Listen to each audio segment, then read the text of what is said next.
out, put a hose down them if needed, and make sure you have a 6-foot extension on the downspouts to get it away from your home.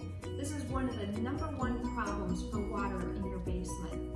Number 2, it is a great idea to have an HVAC maintenance plan and have them come out and service your air conditioner and your furnace every year.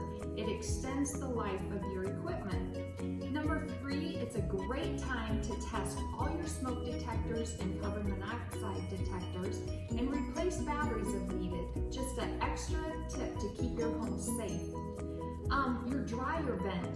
Pull that dryer out, disconnect it, make sure you have clean airflow, go outside, take the dryer cover off outside your home, and make sure it's clean all the way through. This is a very big fire hazard in your home, and it's just a good reminder to take care of this. Replace all the filters in your home. If you have a reverse osmosis water system, replace that filter. Replace the filter over your range. If you have an electronic air filter on your HVAC, replace that filter. It's just a good time to keep everything fresh.